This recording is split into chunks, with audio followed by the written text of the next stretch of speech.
Okay, Collision. Now, before I get started, I hope you enjoy your Death Before Dishonor review. I'm botching it because I want to get through this really quickly and upload this because I want to see that match again. The one you know I'm talking about. If you've seen my review, Willow Nightingale and Athena made the show. Now, mind you, it was 11 matches. Not all of them were bad. They were all decent matches if you like the style. But the two matches I felt were the best, taking away the Death Before Dishonor match, was Claudio and Pac, my boy Pac, who should have won, but did not, and Willow Nightingale and Athena. That match made the damn show. That sucker tore it down. So when I'm finished with this, I'm going to turn it on and grab something to eat and just watch it again because it was actually a really damn good match.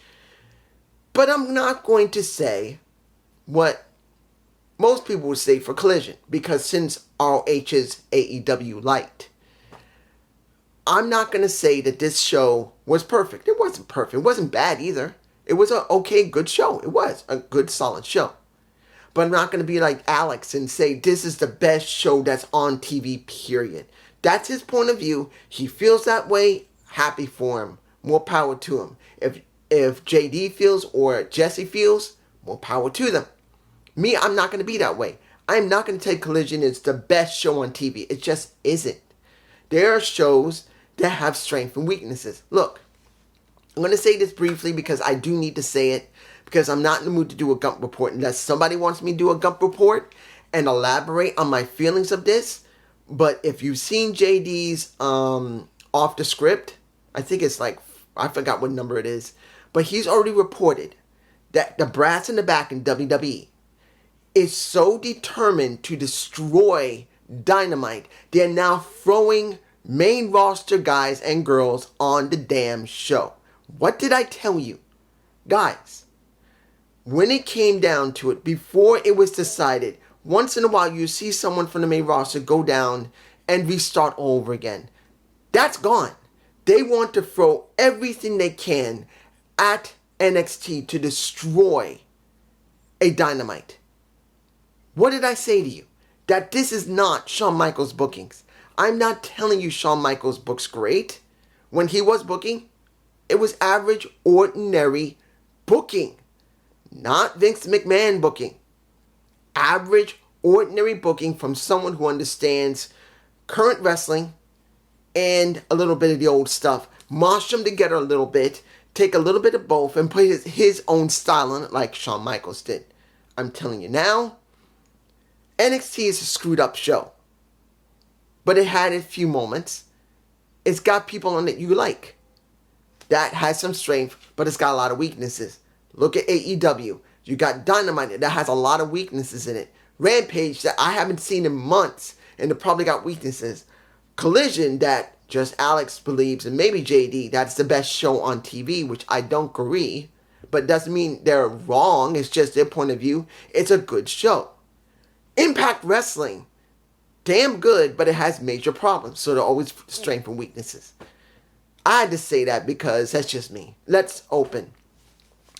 Action Andretti and Darius versus the Bullet Club Gold. After what happened on the pay-per-view for ROH, you're going to see a more tamer match for most people. Others are going to say this is just too high-flying. I'm not going to stand for it. And there's going to be people like myself that if you saw the pay-per-view of Death Before Dishonor, you saw what Action Andretti did, flipping backwards off of Drake's and almost rammed into his head or his shoulder. You know that they can get things done in the ring. Does it mean it was great action? It was good action. In the end, Bullet Club Gold was going to win. There's no way Action Andretti was going to win. Hell, you got Jay basically shoving his face into the mat and getting the damn win grinning. There's no way he was going to lose there. I'm sorry. Action is not better than Jay White. He's got too much clout. And he's a better wrestler. I'm just saying it. So, it was alright. Miro versus Camarado. There wasn't even a match at first. Camarado decided he didn't want to get taken over by Miro, so he decides to attack him, throw him in the ring, and then they have the match. And it didn't help. Within about a minute or so, maybe a minute and a half to two, he gets annihilated by Miro. People are cheering their heads off. Is what I don't understand. You got Miro, who is so over, who is so loved, and you do nothing with him. Yes, maybe here in Collision, if he does not show up on Dynamite, if he stays on Collision, he could be something people could want and people could be demanding for.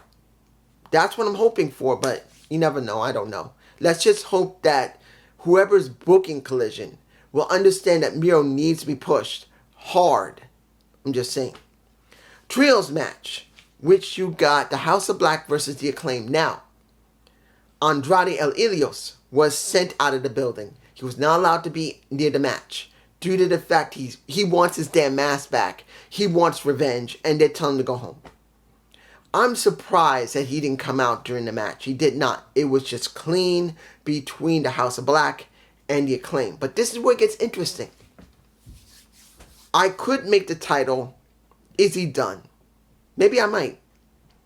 Is Billy done? Maybe that might be it. Is Billy done? Because of the match. Because how the Acclaim was getting his ass handed to it. Billy was so, well, I'm not saying he was 100% arrogant, but he believed we were going to get it done. They were going to get the thing done. And they did not get it done. Even though he put his best effort in. He was going up against basically Brody King. He got his ass handed to him, even though he did get a couple of good hits in. But here's where it gets interesting. After the match is over, which was a good match. If you didn't like the match, I can understand. It's a trios. Not everyone likes 6-man tags. But if you see it for what it was a good match. But when it was over, Malachi Black, and Brody King, and Buddy Matthews all came over to him, either said something to him or put their hand on his shoulder, probably saying, you did a good thing, but you just can't get it done anymore.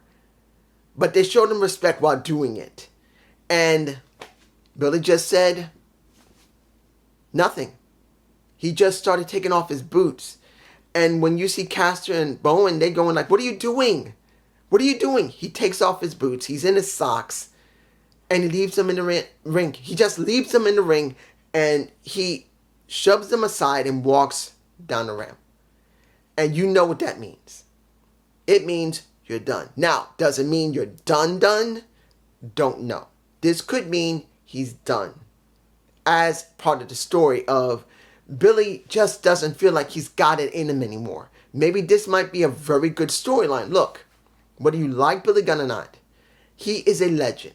He worked so many years, and it's very rare that I've ever heard Billy Gunn ever having a full storyline on his own. Look, he worked with the DS Army. He worked with DX. He worked with the New Age Outlaws. When have you ever heard Billy Gunn having a story of his own? If this is a work, not a shoot. If it's a work, this might be one of the rare times, or if ever, I've ever heard Billy Gunn getting 100% a story about him. Because look what he's been going through. He's been dealing with his sons. He's been dealing with the Acclaimed. It's never been about him. Now this might be about him. I would love to see them do something with him, to see if this story will develop into something where he feels so down that his own kids start screwing with him, the Acclaimed fight for him, and then he's telling them, stop. No more. I'm done. But it takes another legend to bring him back. Now, I don't know who would be the best legend. Would it be Road Dogg? Would it be X-Pac? I don't know who would be the best person that could switch that switch on for him again so he would go back into the ring if this is the story. I don't know who. It would be interesting if Kevin Nash came out of nowhere. Or maybe it might be Diamond Dallas Page. I would like to see that maybe if he's still working for the company. I think he still is. He's in the back. Something to switch that motor back on, and then he comes back and people want him back because everyone knows he still can wrestle. The guy is nearly 60. I think he's 59 years old right now, and he can still go in the freaking ring.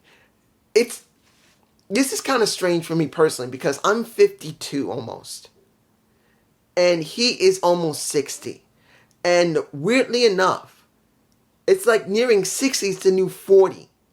Now, me, I'm too young to be like that. I'm not 40. But you get my point. It's like people have been reinvigorated, maybe with vitamins and supplements and stuff, or injections, like, you know. But this is how it's been lately. And if anyone's noticed, younger people are getting older. I've seen people look older than me. Look, I have gray hair. If I took this off, you can see my bald head. Well, not bald head, but balding head. But it's like younger people are getting grayed out before even they turn 30. What the hell? Let's move on. FTR had their vid pack, and then they had their interview. And they wanted to make it very clear. When it came to Wheeler, Cash did not trust MJF, and he's trying to tell Adam. But when it came to Dash, he made it very clear. Look, when I was 15, my dad wanted me to go to work. Actually, for me, I never got the option. He never even wanted to give me a job. But he said his dad made him work. And every day while he worked, there were kids of privilege messing with him. And he promised one day if he saw them, when he finally got sick of it, he was going to do that to them. But he never got that chance. When it comes to MJF, and when it comes to Adam, he's going to make sure that Cole and MJF are going to get nailed because he thinks they're privileged. They don't deserve the spot. Aussie Open deserves the spot. When it came to Lucha Bros, they could have deserved the spot. Anyone else but them deserves the spot. So he said they're going to learn a lesson. They're going to learn an ass whooping. Okay, but let's make this clear. While he did all that, the fans still love MJF working with Adam. The fans are still cheering for MJF with Adam. They even tell him shut the fuck up because they don't like hearing that MJF is not working with Adam. That's very interesting to see how MJF, and I've said this already, MJF is one of those rare individuals that knows how to read the crowd and turn on a dime. That shows you that no matter where he works, if he's working somewhere, he will always get over no matter what you like him or not, you think he's a piece of shit or not in real life, he will always get over. There we go. Okay. The match that, I gotta say, I liked it, but I'm wondering how far they're gonna go with her. This is Sky Blue with Taya Valkyrie. Let's make this clear. The match was good. Taya knows how to work with her. She played with her like she was a fiddle. Of course, she had to struggle a little bit with Sky Blue. She's not crap. But eventually, she beat her ass. And then she called up Britt Baker and said, this Dynamite, me and you, let's play, baby. This is why I'm worried. She should have gotten someone with Jade Cargill. She should have won the damn title, but she did not. They left it for Chris Statlander. I truly believe that it would have been better on Taya Valkyrie than Chris Statlander. But I understand why, because Chris is basically an OG of the company, as far as anyone's concerned. She's one of the few women that first started there, so they'd rather push her more than anything else. But, and I think they also was going to schedule her to win the title before she blew out her second knee. But when you see Taya Valkyrie, you see someone that is so damn good. She's a gorgeous looking woman with a great set of knockers. She knows how to talk. She knows how to wrestle. She knows how to manipulate the crowd. She has all of it. And Impact Wrestling just doesn't have the reach anymore. So she's done everything she could there and she moved on. WWE didn't want to do anything with her. Vince thought of her as nothing, which was stupid. And now she's in AEW. Yes, she did go to MLW and became the featherweight champion. I don't think she is anymore. But she did become the first featherweight champion there. But the question's going to be right now, will they do something with her? Or is she just going to I'm hoping they're willing to push her. Let her go up against Toni Storm, eventually win the damn title. Because I do believe with Taya there, it will be even more interesting. That's just me, you guys, down below. Let's see here. Let's get to the last match of the night. Punk and Allen. versus Christian and the Ricky Starks. Now the opening, Ricky coming out, holding the Owen Hart tournament. He's where's the? I mean, he has a belt. I don't know if that might have been Adam Cole's belt. Maybe. I would have thought he would just hold like a cup instead of a belt, but they're using a belt. He comes out. He talks to Tony. Everyone is cheering for him, even though he cheated to win that thing. Everyone's still cheering for him. He is so over, which is great. Like I said, I knew Ricky Starks had something when it was NWA. I knew it. He had it.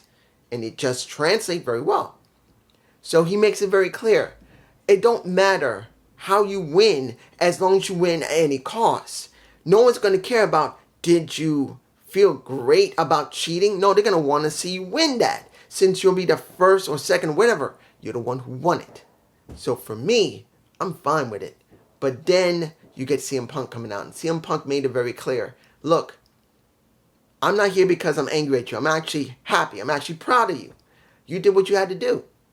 And he made it very clear to the Newark crowd, look, I'm not someone that's going to say I didn't cheat to do underhanded things or cheat. And he said it to Newark as well.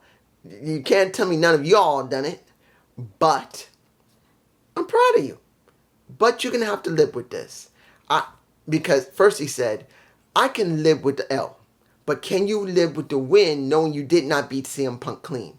And then he said, oh, really? You're saying that and you still got that red bag with you? And to be honest, I've forgotten about the red bag and the title. And he came right back and now I'm going, wait a minute, why are you talking about red bag? Oh, it's because of the damn title he's still holding. And that is when not only did Alan come out, Christian first came out saying, you guys are just talking too damn much and I have to do my obligation as TNT. Well, we as an obligation of TNT champs with Luchasaurus by his side. That's what he did. And then you have Alan coming out making it very clear, look, who is the damn champ? Is it you or is it Luchasaurus? Only thing I know is I won the Battle Royal. I'm coming after your ass. But guess what? I'm going to make sure one of you is going to lose because as far as I'm concerned, I know one of you is a bitch and one of you is a user of a bitch. So I'm going to use both of y'all. He doesn't say it like that, but that's what he implied. Then we had the match. And the match was fine. A couple of times it looked a little botchy. Got me nervous, particularly when Christian got stunned by Darby Allin. He looked like he might have had whiplash. He went really hard. So it made me a little nervous. I'm hoping it's okay. When it came to Ricky Starks, he did look like he might have landed funny on his head at one point when he was trying to flip back. And one of the moves, I know he did one backflip. But it was a good match.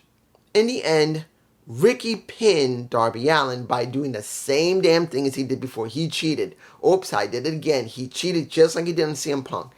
And we'll see what's going to happen this Dynamite. This was an okay show. It wasn't bad. It was good. But you wonder where they're going to elaborate more. Are they going to do something with Taya Valkyrie that will lead to Tony? I'm hoping. I don't know. Will we get something more from Ricky Starks? Because it looks like they're pushing him. How far are they going to go now that he has become the memorial champion of... Well, not memorial champion. Basically winning Owen Hart's tournament. Where are they going to go with him? I don't know. But we will find out sooner or later. And I hope you enjoyed this review. Please leave me a like and leave a statement telling me if I'm a nut, if I'm funny, or if... I don't know what the hell I'm talking about. Peace.